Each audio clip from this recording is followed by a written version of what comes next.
আজ আমি মৌর্য ভূমি রাজস্ব নীতি নিয়ে আলোচনা করব। তাহলে আলোচনাটা শুরু করি। মৌর্য সম্রাটরা কর্মচারীদের নগদ বেতন দিতেন, এজন্য তাদের প্রচুর অর্থের দরকার হয়। তাছাড়া অশোকের আমলে জনহিতকর কাজের জন্য বিরাট অর্থ ব্যয় হতো। এই অর্থের বেশিরভাগ ভূমি রাজস্ব থেকে আদায় করা হতো। মধ্যযুগে ভূমির মালিকানা কিরূপ ছিল তা আগে জানলে তবে ভূমি রাজস্ব সম্পর্কে পরিষ্কারভাবে আমরা ধারণা করতে পারি। জার্মান গবেষক ব্রেলার বলেছেন যে প্রাচীন ভারতের রাষ্ট্রীয় আইনের স্বতঃসিদ্ধ নিয়ম ছিল যে জমির মালিকানা রাষ্ট্রের হাতে থাকবে। ব্রেলার এই অভিমত মেগাস্তিনিসের একটি মন্তব্যের দ্বারা সমর্থিত হয়। তিনি বলেছেন যে মেগাস্তিনিস বলেছেন যে ভারতের সকল ভূমির মালিকানা হলো রাজার। কোনো ব্যক্তি জমির মালিক হতে আইনত অধিকার পায় না।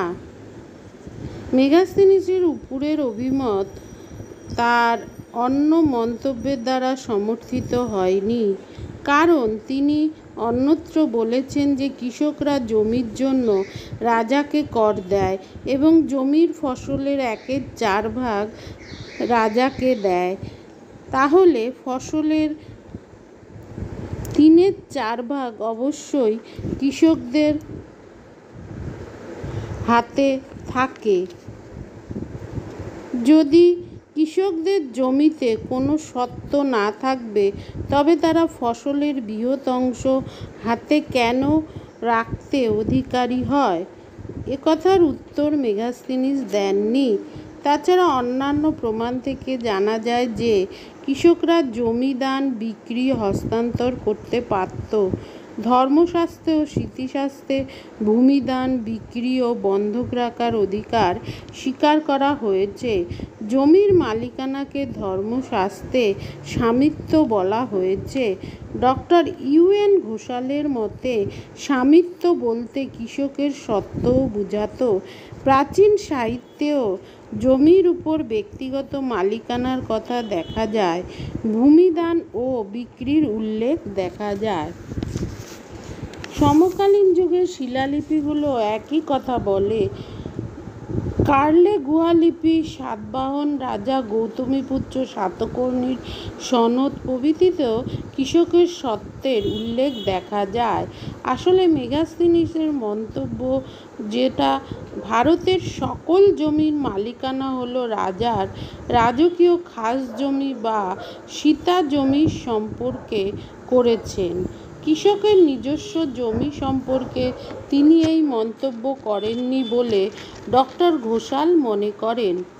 Doctor UN. ঘোষাল তার হিন্দু রেভিনিউ সিস্টেম নামে এক বিখ্যাত গবেষণা গ্রন্থে মধ্যযুগের ভূমি ব্যবস্থা সম্পর্কে অর্থশাস্ত্র, স্মৃতিশাস্ত্র ও অন্যান্য উপাদানের আলোকে যে তথ্য দিয়েছেন তা বেশিরভাগ পণ্ডিত স্বীকার করেন।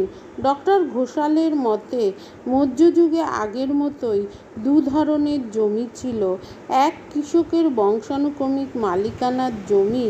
রাজা এ জমির মালিক ছিলেন না, তিনি এ জমিতে কৃষকের অধিকার রক্ষা করতেন। তার বিনিময়ে তিনি ফসলের 1/6 কর পেতেন।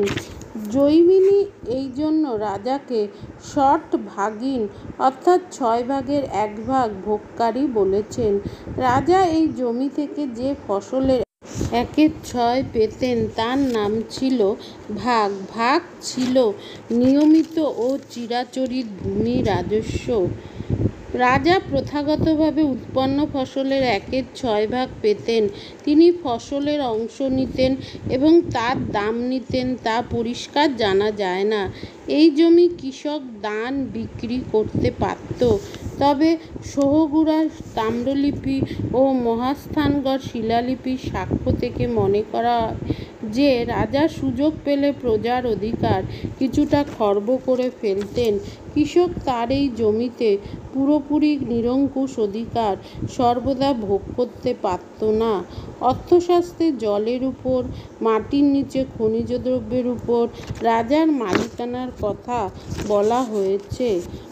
তার অর্থ হলো যে কৃষক তার পৈতৃক জমিতে চাষাবাদ, দান বিক্রয়ের পূর্ণস্বত্ব পেলেও জমির নিচের খনিজ সম্পদ আবিষ্কৃত হলে জমিতে জল ব্যবহারের ক্ষেত্রে তাকে রাজার অধিকার মানতে হবে। ডক্টর ঘোষালের মতে দ্বিতীয় ধরনের জমি ছিল সীতা জমি। এ জমিতে রাজার নিরঙ্কুশ মালিকানা ছিল। তিনি কৃষকদের দ্বারা অর্থাৎ কৃতদাস বা স্বাধীন মজুরির দ্বারা সরকারি কর্মচারীর তদারকিতে এই জমি আবাদের ব্যবস্থা করতেন। বিনিময়ে কৃষকের ফসলের একাংশ দিতেন। গ্রিক লেখক স্ট্র্যাবো বলেছেন যে কৃষকরা জমির ফসলের 1/4 পাওয়ার শর্তে জমি আবাদ করত। ডক্টর ঘোষালের মতে স্ট্র্যাবোর এই উক্তি রাজার খাস জমি বা সীতা জমি সম্পর্কে প্রযোজ্য। যে কৃষকরা এই জমি চাষ করত তারা ছিল অর্থশাস্ত্রের ভাষায় স্ববীর্য উপজীবী, অর্থাৎ নিজ বীর্য বা পরিশ্রমে জীবিকা অর্জন করত। ডক্টর অতীন্দ্রনাথ বসু তার গবেষণা গ্রন্থে উপরোক্ত 2 রকম জমির কথা, কৃষকের মালিকানার জমি, রাজার মালিকানার সীতা জমি ছাড়াও তৃতীয় এক প্রকার জমির কথা বলেছেন যার মালিকানা ছিল সমষ্টিগণ। এই জমির ক্ষেত্রে গ্রামের ভূমি রাজস্ব সমষ্টিগতভাবে আদায় দিতে হতো। জমির আবাদ সমষ্টিগতভাবে হতো। তবে মধ্যযুগে এই ধরনের জমির পরিমাণ দ্রুত কমছিল এবং কৃষক মালিকানার জমির পরিমাণ বাড়ছিল। কোশাম্বীর মতে মৌর্য জনপদের জমি প্রধানত 2 রকম ছিল। চিরাচরিত কৃষকের মালিকানার জমি, যার জন্য কৃষক ফসলের 1/4 ভাগ বলি নামে উপকর, জলসেচ ব্যবস্থার সাহায্য নিলে জলকর প্রভৃতি দিত। আর ছিল সীতা জমি, যার চাষাবাদ রাজা বা তার কর্মচারীর তদারকিতে সম্পন্ন হতো। বেশিরভাগ চাষের জমি ছিল সীতা জমি। তাছাড়া পতিত জমিতে রাজা গ্রাম বসতি স্থাপন করাতেন। মধ্যযুগে রাজা ও প্রজার মধ্যে সামন্ত বা মধ্যস্বত্বভোগী কেউ ছিল না। সীতা জমির কৃষকরা অনেকটা ষাট বা ভূমিদাসের মতো ছিল। কোশাম্বীর মতে তাদের পশু সম্পত্তির মতো ব্যবহার করা হতো। সীতা জমির কৃষকদের ব্যক্তি স্বাধীনতা খর্ব করা হতো। স্বাধীনভাবে জীবনযাপন, সামাজিক মেলামেশা তারা করতে পারত না।